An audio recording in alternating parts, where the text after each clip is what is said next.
CEO followed a single dad after work. What she discovered changed everything. Margaret Hollis had built her company from nothing. 20 years ago, she was sleeping in her car, counting loose change for gas money, and dreaming of a day when she could afford a proper meal, without anxiety crawling up her throat. If you believe in kindness, second chances, and the power of small moments to change lives, please like, comment, share, and subscribe to Kindness True Stories. Also, tell us in the comments, where in the world are you watching from? Now at 47, she ran Hollis Tech Solutions, a mid-sized software company in Chicago with over 300 employees.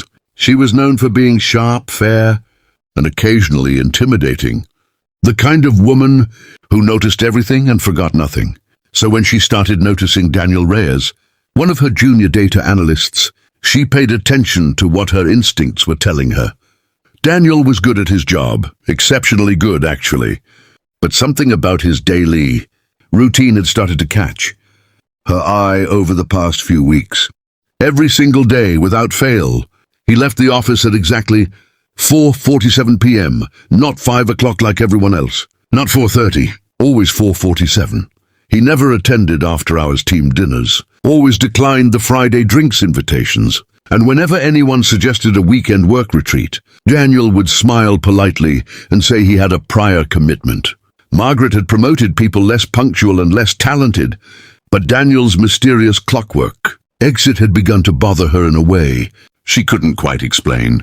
Was he interviewing elsewhere? Was he moonlighting for a competitor? Her head of HR had mentioned nothing concerning, but Margaret trusted her gut more than any report. On a rainy Tuesday in October, she decided to follow him. She told herself it wasn't creepy as it was due diligence.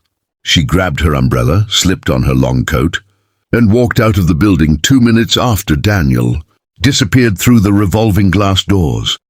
She spotted him half a block ahead, walking quickly with his collar turned up against the Chicago wind. She followed at a careful distance, feeling slightly ridiculous but also deeply curious. Daniel walked 4 blocks, then turned into a narrow side street she had never noticed before, even though she had worked in this neighborhood for 12 years. He stopped in front of a small daycare center called Sunshine Steps, its yellow sign cheerful against the gray afternoon sky. Through the window, Margaret watched as a little girl, no older than 5, with 2 uneven pigtails and a bright red backpack, came sprinting across the room the moment she saw Daniel. The little girl leapt into his arms with the complete and reckless trust that only small children have, and Daniel caught her, spinning her around, pressing his face into her neck and laughing in a way Margaret had never heard from him in any office meeting. She stood on the pavement, rain tapping gently on her umbrella, and felt something shift quietly inside her chest. She watched Daniel help his daughter into her coat, button it carefully from bottom to top, fix her pigtails, and then take her tiny hand in his as they walked toward the bus stop. Margaret followed, still keeping her distance, more out of compulsion than any remaining suspicion.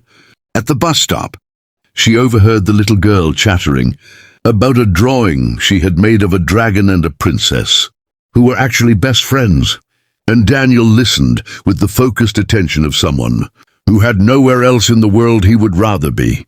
They boarded the bus and Margaret stood on the sidewalk, suddenly very aware that she was standing in the rain for no professional reason whatsoever. She walked back to the office slowly, turning everything over in her mind. The next morning, she called Daniel into her office. He came in looking careful and composed, the way employees always do when the CEO calls unexpectedly. She didn't tell him she had followed him. She wasn't ready to admit that yet. Instead, she simply asked him about his life outside of work. At first he was guarded, giving short professional answers, but Margaret waited patiently and eventually Daniel told her the truth. His wife had passed away 2 years ago, from an aggressive illness that had moved faster than any of them had been prepared for. Since then, it had been just him and Sophia, his daughter. The daycare closed at 5 o'clock sharp and charged heavy late fees, so Daniel had quietly rearranged his entire schedule to ensure he was always on time, every day, without exception. He had never asked for flexible hours, because he didn't want to seem like he wasn't fully committed. He had been carrying this invisible weight, the weight of grief, of sole parenthood, of trying to prove his worth. Completely alone and completely in silence for 2 years, Margaret looked at this man sitting across from her desk and thought about the version of herself that had once sat in a parking lot at 2 in the morning, wondering how people made it through. She thought about how much energy a person wastes hiding the things they are most afraid others will judge. She cleared her throat and told Daniel that starting immediately, Hollis Tech Solutions would be implementing a flexible work policy for all parents and caregivers.